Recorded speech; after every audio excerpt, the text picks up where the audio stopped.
Survivor Specialist Phil and Alexa are back, and we are actually talking about Survivor today. After all of this amazing race and the challenge and Survivor Australia and movies and whatever else we can throw at the wall to see if it sticks, we're actually talking about Survivor today. Probably the first time I think Alexa and I are just doing it since the Survivor China rewatch. So it's been a little bit of time. I know I wasn't living in Florida at that time, so it's been a while, but it's good to be back. This is going to be fun. We're doing classic Survivor. Alexa, are you excited? I am very excited. And I think we picked a really good first episode. We're going to be talking about the merge episode of Survivor Heroes versus Villains. So for those of you who just discovered us because you have a Netflix account and started watching Survivor, hello. And for those of you who have missed us, because as Phil said, we've been talking about everything except for Survivor, thank you for your patience and welcome back. Yes, and I am sorry that this is what our Wednesdays normally look like. Is it's me and Alexa, and we sit down and we talk about Survivor. It's Tuesday, and it's 6 p.m. here on the East Coast, so still not quite looking 100% normal, but pretty normal. We're going to be doing this series. We've decided to break it down by 10 episodes, 10 classic Survivor episodes that people always talk about with massive moments that people are really, really into, and we're going to break it down episode by episode for 10 weeks. We're starting off with Going Down in Flames, as Alexa said, the merge episode from Heroes versus Villains. The moment when Parvati played two idols, this went down in Survivor history and possibly broke the game. Plenty to talk about with that. If you're one of our patrons, you know that I mentioned this in the daily content for today. So if you're not a patron, you become a $20 patron, daily content for as long as the future will allow us until Survivor is back on, because the $20 patrons are getting hosed right now. But now they won't be. They're going to be getting the best deal out of any of the podcasts out there at the moment. I need to give it a listen because I saw Tom Brady and Patrick Mahomes. So very excited to see how that comparison goes. Yes. But I think this is like good timing. For those of you who have been with us throughout this Survivor off season that's been really long, we had a really long project going on with none other than Russell Hantz. And I actually hadn't rewatched any of his Survivor seasons since we, went through this whole project with him until now. So it was really, really cool to see him play after kind of getting to know him fairly well, and seeing what's changed and what hasn't. Yeah, absolutely. And that was interesting because the first time this aired, I was 19 years old. 18 years old. I was just going into college, and this was the last season I watched at home before going to college. Much different life point than where I'm at now, which is really mind-blowing. Still in the same city, well, same general area as college. Same general. Well, I had not lived there yet. I'd only been to Miami one time when I was watching Heroes versus Villains. So like much different life going on now than when this first aired. And yeah, now we know Russell, or at the time we were watching Russell.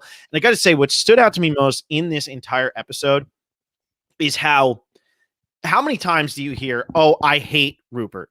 Oh, I hate Russell. Oh, I hate Colby. Oh, I hate Jerry. Oh, I hate whoever." What's amazing about Survivor Heroes versus Villains and the early seasons of Survivor, I would say really pre-Nyanka and Purple Kelly, because Nyanka and Purple Kelly with the double quit, people had a legitimate reason to hate the two of them. But up until that point, what the beauty of Survivor is that when you hated somebody, they were still so much fun to watch on TV. Totally. And they were still a great character that you were like, man, I hate everything Candice just did in this episode. And we're going to talk a lot about Candice tonight. I hated every single thing she did in this episode. But at the same point, it's just Candice. She's just a normal person being a normal person out there on the island. And yes, it's still the larger than life personality. You still get the chills when Colby and Jerry are walking at each other, the same way you get the chills when Boston Rob and Tyson are battling it out on the edge of extinction. But I just love the fact that you didn't hate anybody for any real reason. You didn't love anybody for any real reason, aside from what you saw on TV and what you personally, and probably whoever you're watching it with, personally enjoyed or didn't enjoy. And that was what stood out to me here. This final 10 is so epic, and they are all over the spectrum in terms of heroes, villains, big personalities, small personalities, challenge beasts, strategic threats, Sandra. It just totally depends on what you're looking for. And there's an argument to be made for every single one of these players, which is why they are the final 10 of Heroes versus Villains. And it's such a breath of fresh air coming off of what we've seen in some of the later 30 seasons. It really is. And when you first started that and you were like, did you hear anybody say, I hate Rupert, I hate XYZ? I thought you were talking about within the episode. And then I realized you weren't. But it is really funny rewatching this episode, especially just standalone. these people hate each other a lot. And even the Heroes Alliance, they don't really like each other that much. And the Villains Alliance definitely doesn't like each other that much. But to your point, like this is way different from modern Survivor. And it's a really good divider because no one feels like they're playing a character. JT is playing really hard. And Rupert, who everyone knows how I feel about Rupert, I think he has a really good episode, and I think he tries. And I always say that Rupert is someone who's playing a caricature of himself, and he still certainly does in this episode. But I give him credit for really trying, and he is the person who actually figures out what's going on and can't actually bring it to fruition.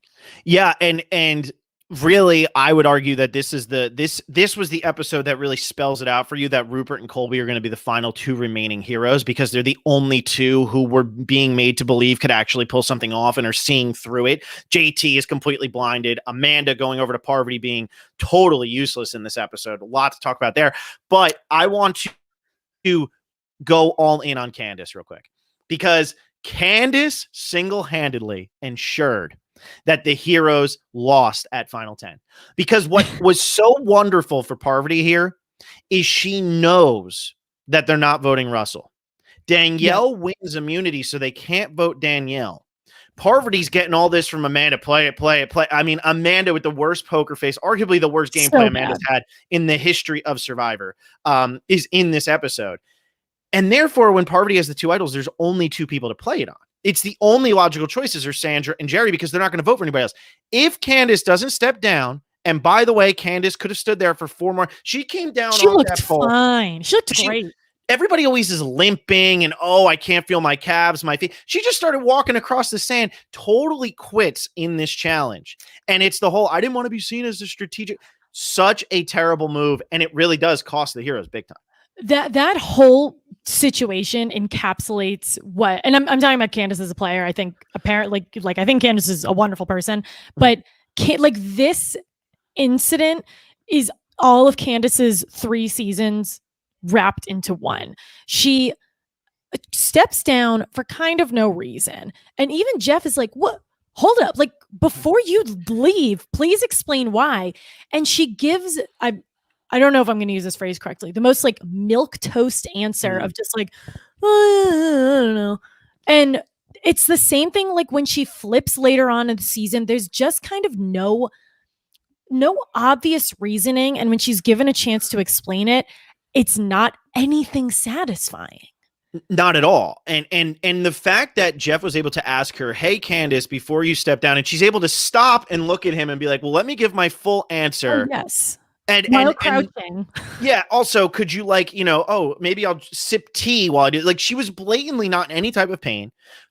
And if Candice wins this, it really does change the entire outlook of this game. It changes the percentages for Parvati by far. And now Parvati, who's sitting there going, oh, okay, well, it's not going to be me because Amanda's being too obvious. They're not going to vote for Russell. But now I have to figure out Danielle, Jerry, Sandra. Which one is it going to be? The votes probably don't go on Sandra at that point, just because Rupert probably would have stood up for her a little bit more. It probably would have been Danielle and Jerry.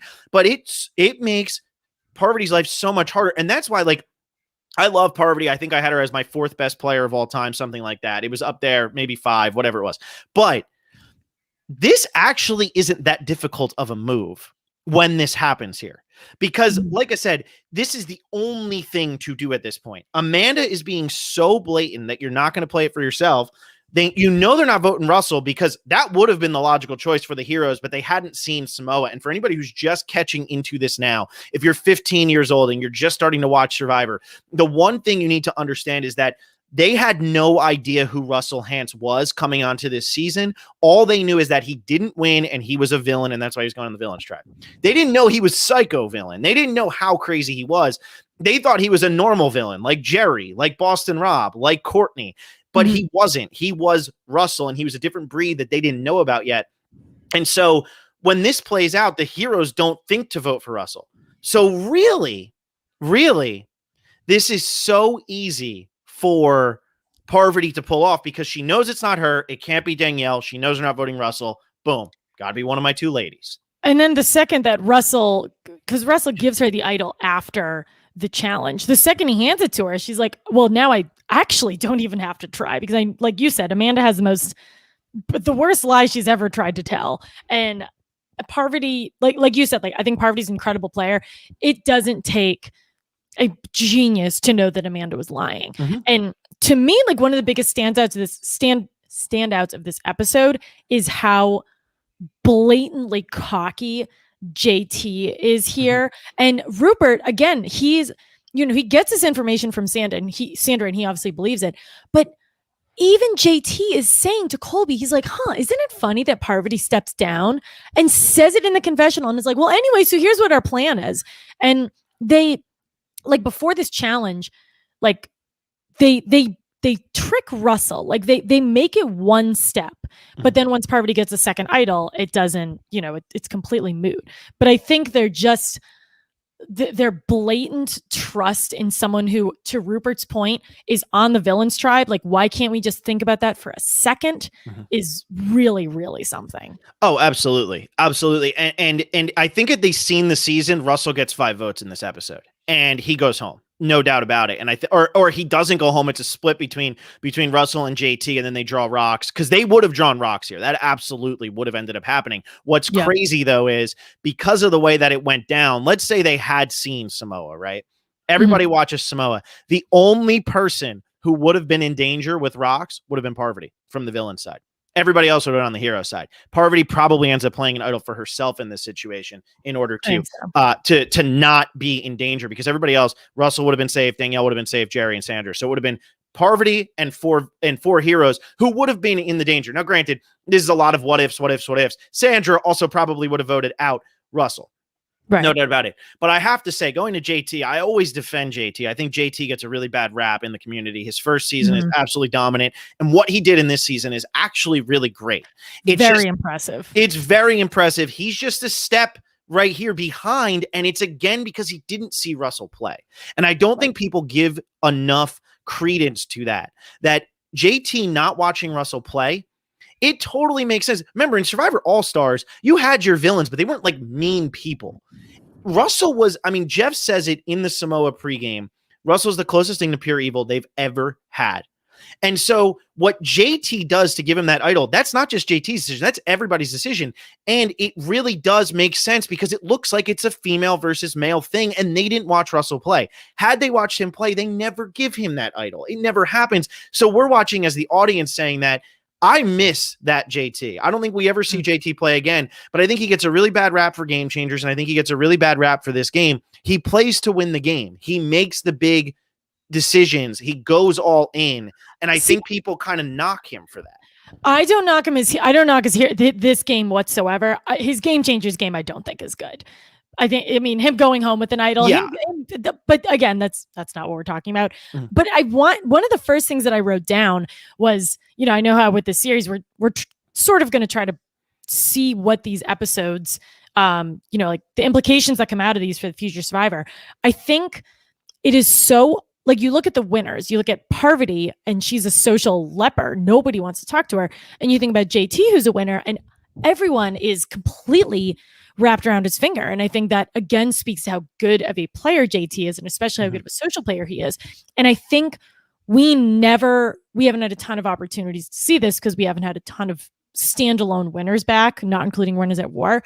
But I don't think we'll ever see this kind of dominance in an alliance from a winner ever again. And I understand in Game Changers, it seemed like Sandra was really pulling strings and Sandra was making moves, but I don't think there was anyone on that cast who was ever going to take Sandra to the end or be comfortable with that.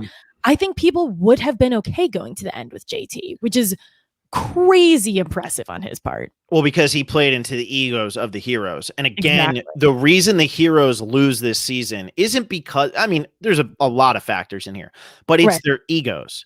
It's the same reason why they vote off Tom Westman at Final 15 instead of James Clement, when James Clement can't even walk. If they vote off James there and keep Tom Westman, you can almost lock up that they're going into this mirror jump 6-4.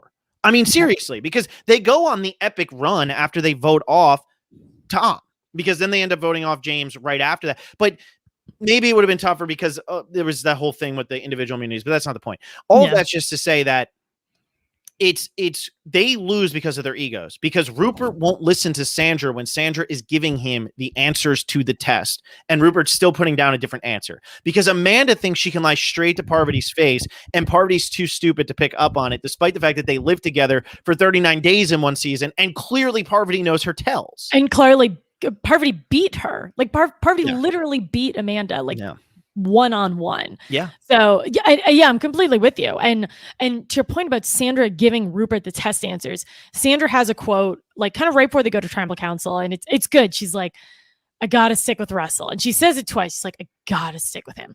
And I think I really would have liked to explore the Sandra and Rupert part more, because they really only talk like twice, like once or twice in the episode. But you wonder, like, how hard did Rupert try and how hard did Sandra try with Rupert? Because to her point, she couldn't even really be seen with him because she's already on the outs of her villains group.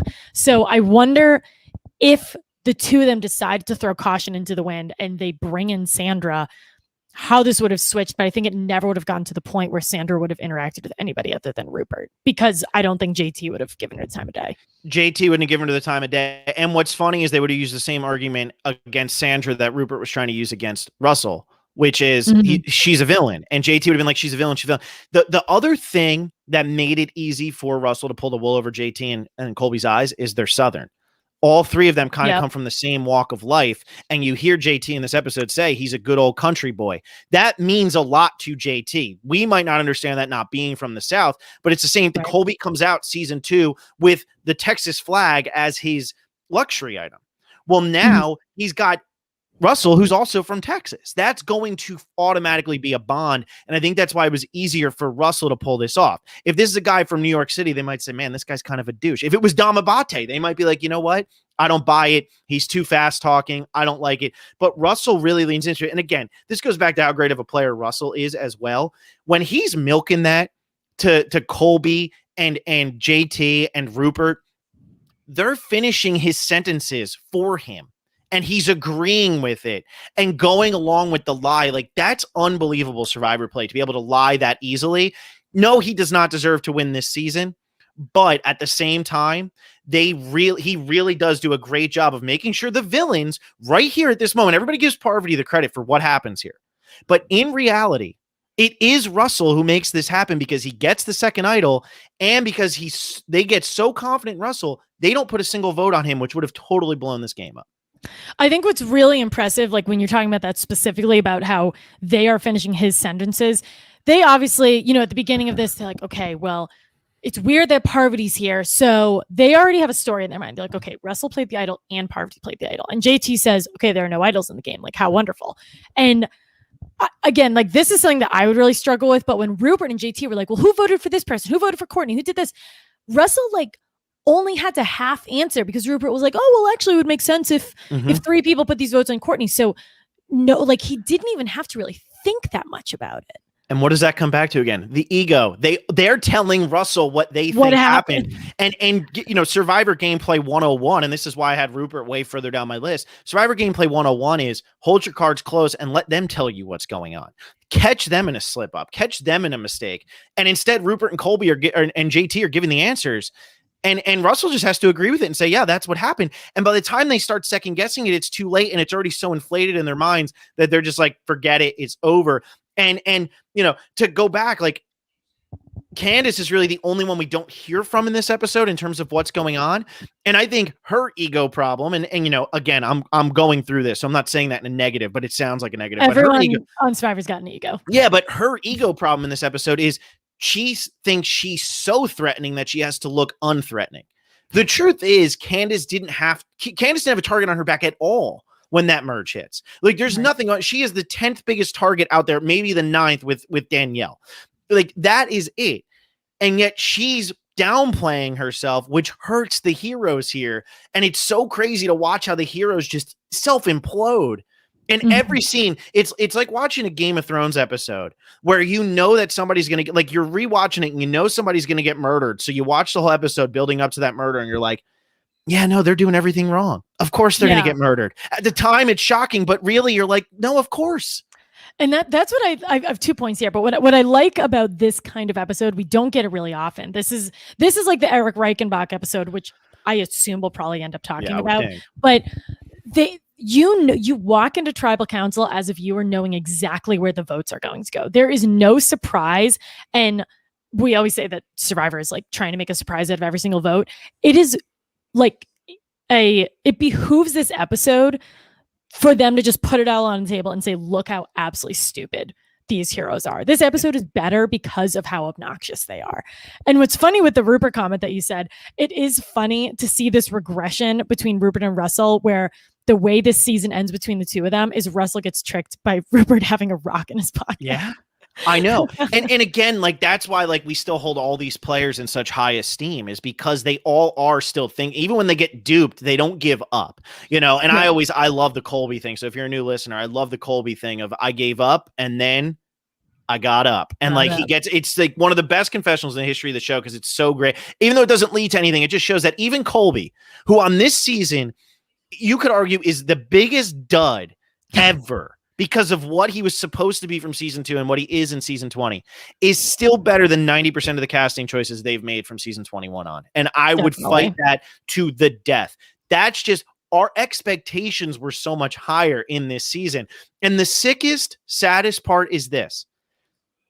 As we're watching this episode and the heroes are stumbling over themselves in 2010, 95% of the people in America who were watching this episode were still rooting for the heroes to win the game, even though they're being so stupid. It's so crazy, just because of that label of heroes or villains. Or the other people were rooting for Russell because they had just loved watching him on Samoa. Everybody's still going, oh, Parvati, she's such an ass. I hate Parvati. When in reality, everything Parvati's doing in this episode is like, my best friend from 4 seasons ago is lying straight to my face. She's the hero. I'm the villain. What did I do?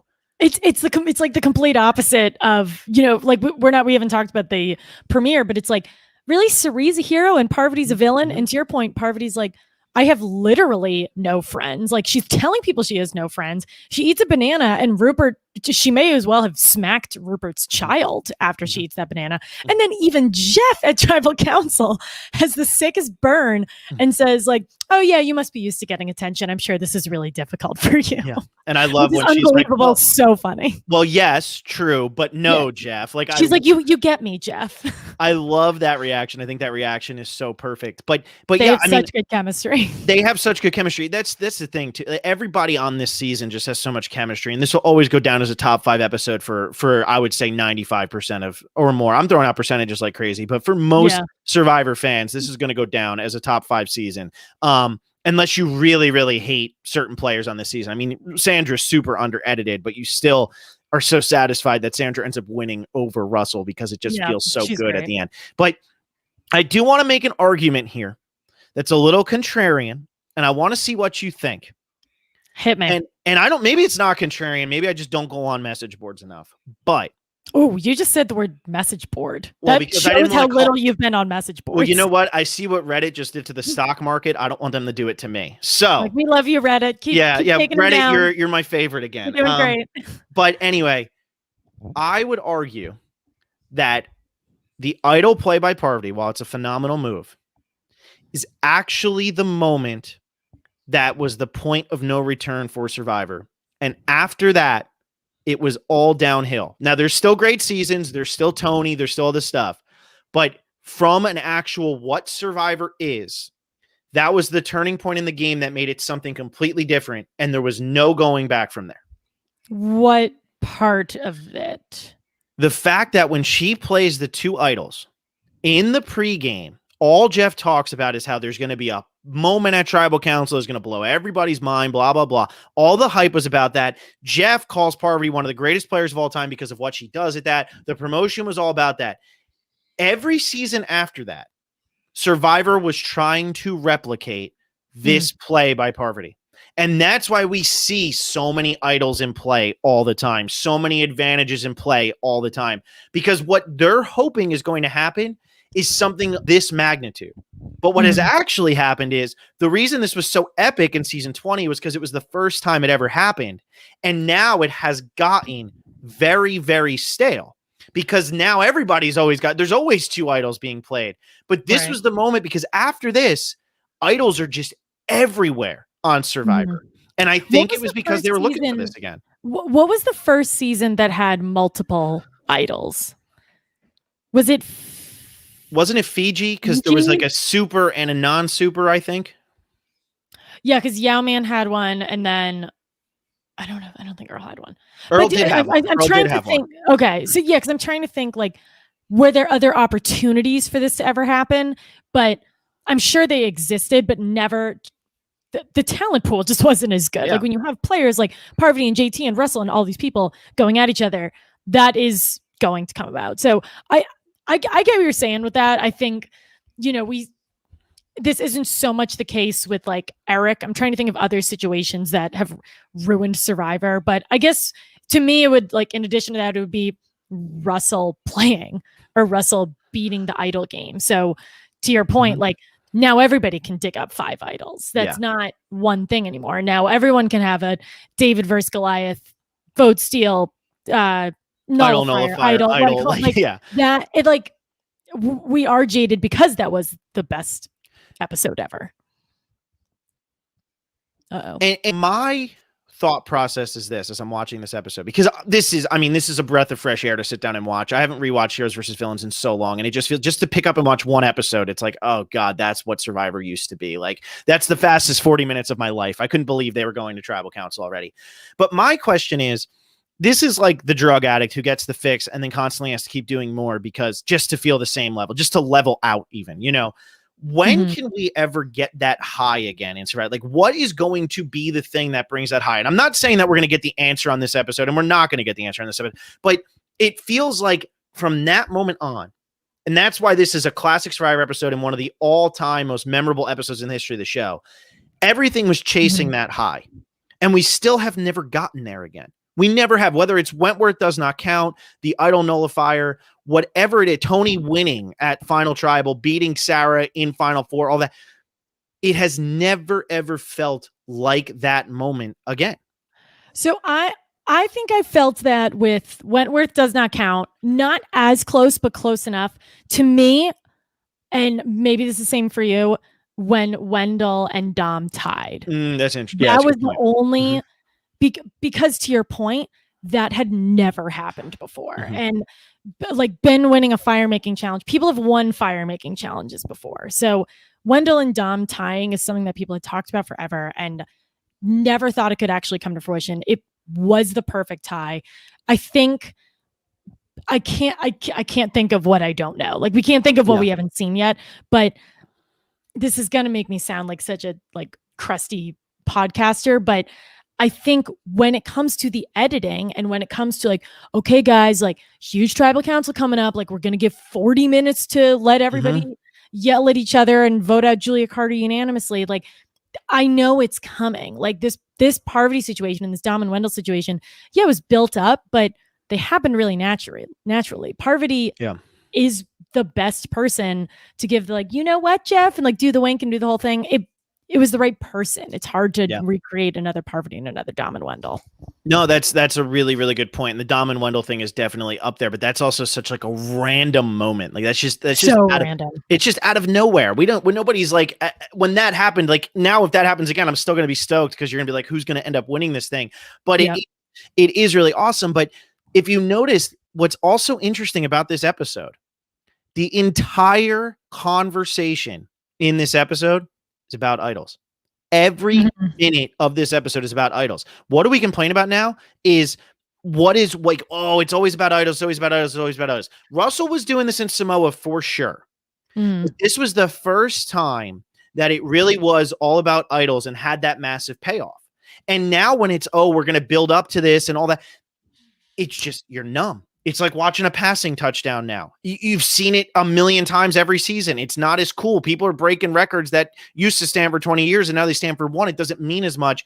And so that's just like when I look at this episode, there are so many things that happen in this episode that now we hate that happen almost every single episode of Survivor.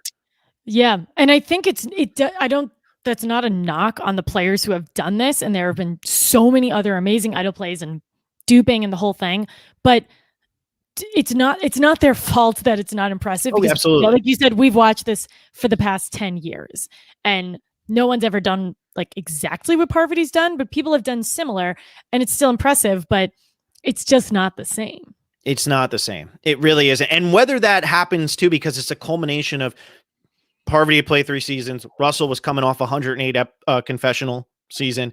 Sandra was on her second. Everybody's on their second or third season. Whether that's the reason why this feels so much more impactful is because we know these people so well, but you care so much more about Parvati and Jerry and Sandra and all of them than you do about any of these new players. And I think that's another thing is Survivor's always chasing. How can we make, we always have these other players and because you get to know them, but this was different because we got to know these players from season 1 to season 20. That's 20 seasons of getting to know them. Now we don't have that 20-year hiatus. I mean, at the time, it was a long time where Sandra hadn't played since season 7. And that was a long time. So she had gone from season 7 to season 20. That was a long time. We don't get that really long gap anymore, Winners at War being an exception. But it seems like we don't get that really long gap, at least with most of the cast. It seems like we're getting a lot of people 2-3 seasons after. But to further your point and to use Winners at War as an example, I think, Winners at War is the closest to Winners at War and Heroes vs. Villains are the 2 closest to Legends seasons that we have ever gotten and hopefully will ever get. We talked about this with Peridium that we kind of already hit critical mass on those 2. But with Winners at War, they're like, okay, we have Parvati, we have Tony, we have everybody here. Let's try to recreate the magic. And I think I just thinking about this on the fly, but like the hunt for fire tokens is maybe their version. But to me, like watching Boston Rob and Tyson like run around and look for little coins is not as cool as Amanda giving a horrible lie to Parvati and JT just like not believing that he could possibly be wrong. Because I think now players, both newbies and returnees, are too knowledgeable about the game and too self-aware. I think people just play the game with a very, very different mindset now. And I don't know how you change that. And something else, I don't know. Yeah. And something else though, that is very, very true about this episode that is not true about recent episodes. There is no production interference at all. And what I mean by this is everything that happens in this episode, in this 10 out of 10 episode, like this is a 10 out of 10. This is a perfect Survivor episode. Everything that happens in this episode is because of the interactions between players. JT, Colby, Rupert, they saw that Russell looked desperate. They had just fought all the way back from being down 8-5. And now how are they going to end up getting out there and winning this? So they give the idol away. They found the idol, which is production, putting an idol into play. But they took that idol and they gave it to Russell. Russell then takes that idol and gives it to Parvati. Parvati had found an idol and only Danielle knew and Russell didn't know. So everything that happens in this episode, while it's all about idols and everything like that, it's not just a random idol find. It's not just production told me to run to the end of this trail in the middle of the night and I would find an idol like Jeremy in Second Chances. Right. This was all because of the interactions between the players and how they all felt at the moment. And Amanda's interaction to Parvati is the reason why Parvati plays her idols for 2 different people and not at all for herself. Like Russell's interaction with all of them is why they don't put any votes on Russell and Parvati doesn't have to play an idol for Russell. There are so many things and it all comes back to the interactions between the players, not anything production related at all. And I feel like now when there's too many things going on, when Dean is getting an idol nullifier late in the season, it feels like production interference. Whereas this, it's still production interference, but it's not because it's all about the way the players are handling it. Yeah. And it's not so much interference because like, I don't think idols being planted is necessarily production interference. I think maybe at this point it is, but at that point, idols were very much a part of the game. There were only X per season. There were only 2 or 3 per season. Dean getting an idol nullifier when there's one person with an idol and it's the final 5, that is blatant, especially when he flipped a coin to get it. That probably said yes on both sides. Neither here nor there. But like to go back to the idols for a second, there's so many good quotes in this episode. But one of the best ones is when Parvati looks up at the camera and she's like, I got these 2 little green men helping me out. Nobody would ever say that now because idols are just twigs and beads. Yeah. And what is, and I texted you this quote. It's the best quote maybe of all time from Amanda Kimmel. You don't want idols just floating around. They just ruin things. They sure do, Amanda. And that is exactly how a lot of us feel right now. So it's like I don't mind that idols get played, but when they're just kind of there, and you know that when you start a new season of Survivor, in episode 1, somebody's going to find an idol or have some type of advantage handed to them in some way, and it's not going to be a decision or anything. It's just going to literally be Ron Clark picked up the right thing, and there's his thing. Oh, there we go. See you later, everybody. Like, when you know that you're going to get that, it feels a lot different. It feels worse. You know what I mean? Like, it doesn't have the same impact because they're just there. And now, back then, they weren't just there. People were figuring out, how do we use these idols? How can we use them to manipulate other people? How can we use them to manipulate alliances? How can we, so many things that you could do with an idol that now it feels like people don't do anymore because people are always so nervous about it. Or is this like real, or are you lying, or whatever it is? And also the way that this is edited, what's so incredible about the way that this episode is edited going into this finale, you know Parvati has 2 idols, and you know she's going to play them. And pretty much you know she's going to play them for Jerry and Sandra. And yet it still has a massive impact because they're not trying to pull the wool over your eyes at the sake of a good story. Nowadays, there's times where you're like, I don't even know what just happened. And the story gets lost because they're just trying to create chaos and have that boom. How was that? No, I'd rather have this. Really, you know JT is screwed. You know he's doomed. But the looks on all their faces, because it's irony at the end of the day, you know what they don't know. And it makes it so much better. So I have to take a pause because we're on episode 1 of this 10-part classic Survivor episode series. And I feel like they're all of our episodes are going to be similar, where we're like, man, this is just such an awesome epised. And then about 36 minutes in, it devolves into us just screaming about how current Survivor is not as good as past Survivor.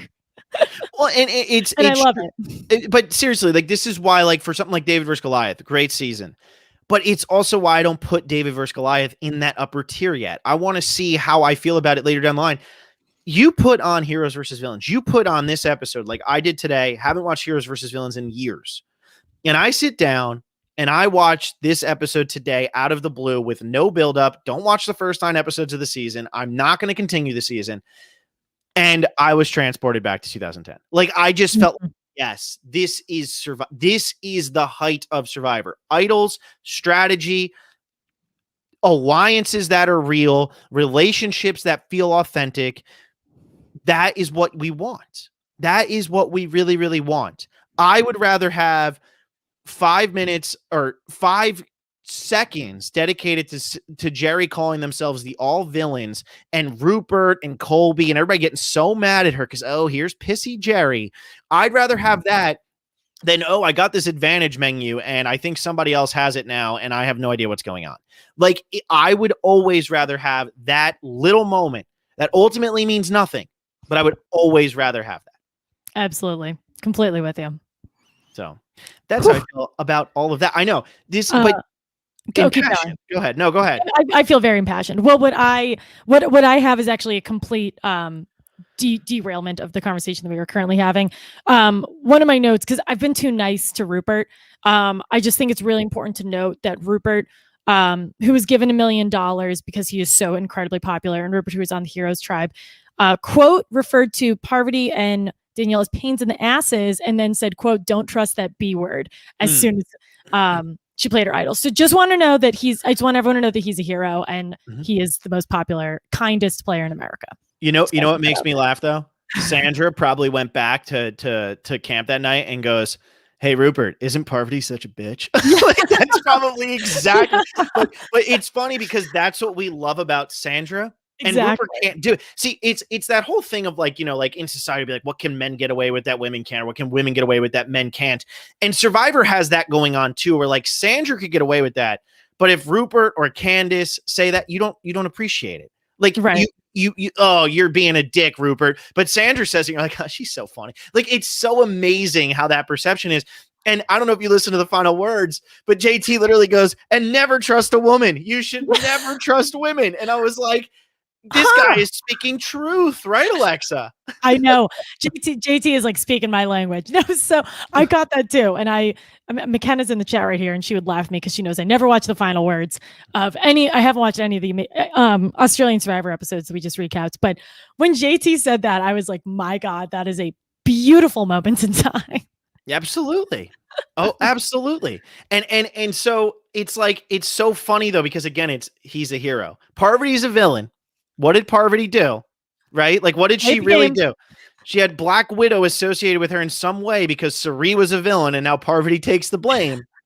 And JT, and I mean, obviously, I think JT is also being very facetious in this moment. Because for what it's worth, like, I don't care what any of them are saying. I just think it's all hilarious. I think they're all kidding. I mean, at the end of the day, I think that this was also when Survivor was kind of like, it had like that fraternity mentality here. And obviously, I'm not saying like fraternities are always a good thing. But the fraternity of Survivor, where it was like, okay, like, we're a part of this, we're gonna troll each other. I mean, even after Russell totally blindsides, JT, she looks him in the eye, shakes his hand, and says, well done. I mean, that doesn't happen anymore. Sometimes people be like, oh, good job. But like, that felt so authentic, and like also is such like a moment. And for him to say never trust the women, I mean, really never trust Russell, which he also says. He really just don't trust the villain. It's not that complex. Yeah, I know JT used the right word. It's villain. But yeah, I think you're right. Like, especially with JT shaking Russell's hands. I think that's definitely the Southern respect kind of thing. But also I think now people, again, this goes back to my comment about how players are so overly self-aware. And if I ever played, I'm sure I would do the exact same thing I'm about to make fun of people for doing. But it's like the second someone's voted out now, it's like, okay, well, I have my thing that I'm going to say to Jeff, or like my thing I'm going to say to the group. JT was like legitimately blindsided and then shook Russell's hand. Yeah. And this almost begs the question. And if you're a super fan, maybe tune out here. Would it be better off not having super fans play the game for a season? Like, I think if you did Survivor, people who have never watched TV, and so they come out and they come and play, and they don't know the metagame. They don't know the idol thing. Even if they said to these players, like, we don't want you to watch Survivor. Don't go home and watch Survivor. We're casting you in March and you're going out in April. Don't know the game. Please don't. Would it actually be better? Would it actually be more entertaining? And I know there's some seasons like San Juan del Sur that doesn't really work, but would it be more fun? I think there's a way to do a middle ground on it, because I think we've seen seasons full of recruits and they're objectively terrible. But I think like Dean, like the casting choice, I think is a really good choice. I remember when they were doing all the preseason interviews, he was like, I know Survivor and I've watched it, but I haven't like overanalyzed it. Like we were just talking about this the other day, but if you and I were ever on, like, everyone would know everything about our personal lives, and we're just these two weirdo podcasters. Like Dean likes Survivor and gets the gist of it, but doesn't know so much that he's playing a meta game. And I think for what it's worth, like, Dean played a really entertaining game, and I think a season full of those would be pretty refreshing. Yeah, and John Millsip in here says we had that. It was 21 to 24. Exactly. Obviously, we don't want 21. We don't want that. What I'm saying is, like, can they find normal? Because I understand why production might be a little bit inclined to not cast super fans after, when you really go back and rewatch how Survivor worked at the beginning. Heroes versus Villains is full of a bunch of filthy casuals. They are filthy, dirty, gross casuals. That's all they are. Filthy. When you watch Survivor Micronesia, Parvati and Amanda and Sari knew the answers to the questions that were their seasons. They didn't know the questions. The easiest questions, Survivor history related, they didn't know the answers to because they didn't watch the freaking show. Sari did, but not to the extent they made us think she did. But Parvati, Amanda, they could have given a shit. And you know what? Not really. Russell's never watched Survivor. James Clement never watched Survivor. James Clement watches soap operas, according to Leslie. So when you actually look at these people and who we're watching play, they're not super fans, and that's okay. But you have some super fans in there. Rob Cesternino was really the first super fan to play Survivor. massive super fan, great for the show. You have to find that middle ground, though. You really do. You don't want the recruits like the Nyankas and and you know, I mean, I've seen the Philip Shepard thing done to death now, and you know, I mean, I look at pretty much anything from season 21 to 24. Rick Nelson was the biggest fan, though, and Rick Nelson was an absolute dud. He doesn't do anything. So how do you find that balance to get us back to what we just watched here? Because, I mean, this really is one of the best episodes in Survivor history. It really, really absolutely is. And, you know, everything about it, it's just clicking on all cylinders and it moves. That's what I want my Wednesday nights to feel like again, even though this was Thursday nights. Don't tell anybody. Oh man, that's a throwback. They were on Thursday nights. I missed that too. Yeah, I mean, I might be digging myself into a hole here, but you know, that there's all, you know, especially within the past year, there's been a lot of talk about how changing how Survivor should be casting. And a lot of people, one person being the exception, had commended the Island of the Idols cast because there were 2 general athlete recruits. And for what it's worth, like, yeah, they both were pretty underedited, but it was really cool to have a professional swimmer on a show where you swim all the time. Yeah. And it was really cool to have someone like Dean who like didn't really follow the norm. So I think they are showing that they're trying to cast a wide net in terms of knowledge of Survivor. And I hope that they expand on that a little bit more. Yeah. And so, like, I look at Dave vs. Goliath. The reason why that season works so well is John Mundo was a fan, but he also was a recruit. Dan Regenering was a recruit. Carl was a recruit. Davey was a huge fan. Christian, I believe, was a recruit, but I think he was somewhere in the middle there. But when you start to lay it out, maybe he wasn't. I think he was somewhere in the middle. I think he was a fan of the show. I'm not sure how. I don't think he was like Adam Klein, where it was like, please, for the love of God, put me on the show. Yeah. But when you start to play that out and you start to look at all of these contestants on David vs. Goliath, that's why it works, because they're fans and there's some recruits, and then there's Natalie Cole, who is a fan and a recruit. You know what I mean? Like, she applies, but she's also, I don't know if she's actually a recruit, but it's probably somebody who was like in the pool, whatever. Like I'm fine with people who apply. Feel like a recruit, but it's not a recruit, I guess is what I'm saying. Yeah, like the people who apply and this is no knock on people who've applied a million times, because look at us. But it's like the people who apply because their friends were like, hey, wouldn't it be funny if you applied for that TV show that's apparently still on? Like, they know what's up, but they don't know too much. They don't listen to podcasts. Like, those are the people I want. And Lauren O'Connell. She great example. Perfectly in Edge of Extinction because she knows Kelly Wentworth, and that's about it. Like, that's really about, and that really works though. Like, that's the kind of thing that you want on the show, because Lauren makes a lot of mistakes. She makes a lot of fun moves. That's what we want. Kelly Wentworth was a super fan who didn't work her first season. And it was actually her dad, who doesn't watch Survivor, who really worked that season. Keith Nail didn't watch Survivor. But I think that there's this balance, and getting back to the episode at hand, because that is ultimately what we're talking about. Heroes versus villains. I'm just making that point of, everybody loves this season, and everybody will talk about now in the present tense. I hate recruits. I hate when they keep doing super fans. I keep, like, all this stuff. All of that was present in this season. You think Coach was a Survivor fan? Come on. Coach was a recruit. Coach is a recruit through and through. So these types of seasons, there's not one particular thing that doesn't work. It's just finding the balance. This episode is a perfect balance of idols, strategy, contestants who really want to be there and who have no clue what they're doing. Like being kind of like that villain or hero thing, and how can we go against it? There's just so much here in this episode that, how do you find that balance moving forward as we go into the new seasons? That's what I hope they do, because I don't feel like there's been that balance, but Heroes versus Villains works because there is. I think that I completely agree. I was going to say, is your mention of Coach a good transition? Yes. Well, first, before we transition, I just want to say Courtney's also in this episode, and I love Courtney. Okay, go ahead. Transition. Her outfit, her energy, the whole thing. She's absolutely perfect. She takes away the episode. There's no reason to talk about this episode. So good. She's perfect. Anyways, so yeah, after we just ranted about Survivor casting for the majority of this episode, as we discuss Heroes versus Villains, we are going to talk next week about an episode with a major recruit. We are going, I forget the actual title of the episode, but the Coach Boot episode in Survivor Token Gene. So we will be seeing more of JT. For those of you who are patrons, I think just $20 patrons, you will know that we have already vastly overanalyzed this episode, but we are going to do that for all 105 of you who are listening. So we really made the right choice going back to Survivor content because this is the most live listeners we've had. Isn't that smart? Look at us. The name of the episode, by the way, is The Martyr Approach, and it was the winner.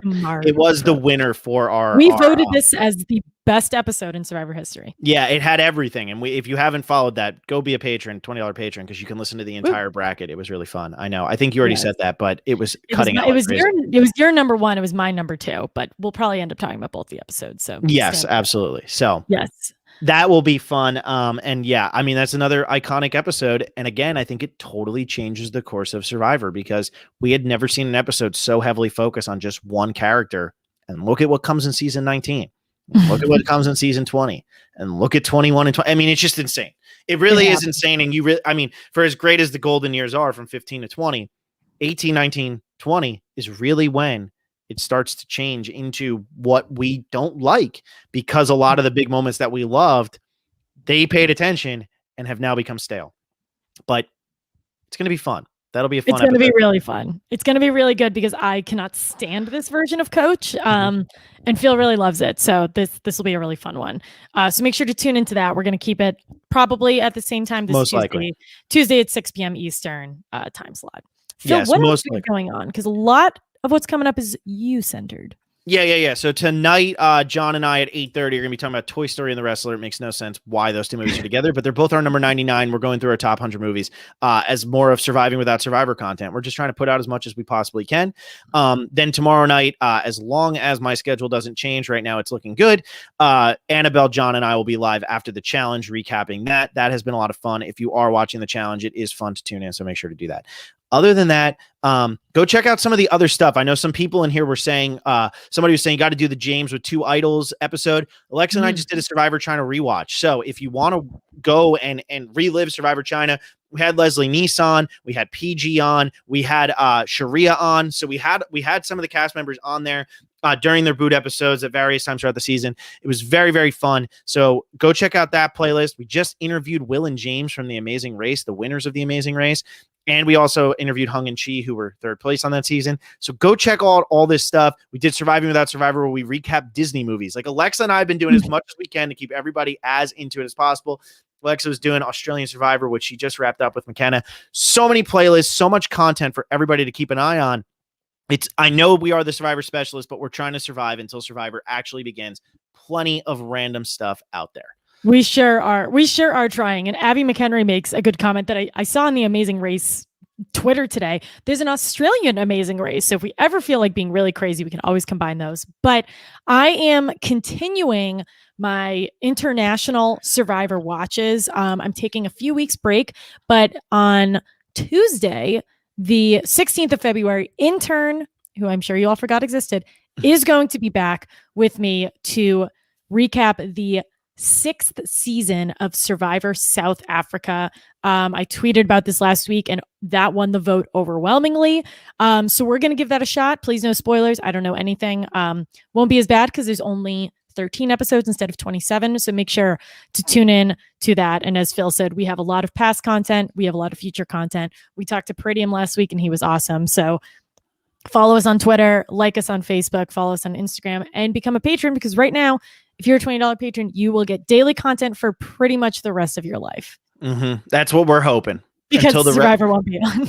Exactly. Well, until Survivor comes back on, you're all getting daily content. That's all the way in September, most likely. Now, if this goes on for like 3 years, y'all are going to disappear because we're going to disappear too. Sorry. But, all that being said, this was a lot of fun. Hope you all enjoyed it. Spread the word. Let people know we're doing this. And I will see everybody in about an hour and a half, but we will see everybody next week with another episode of Classic Survivor.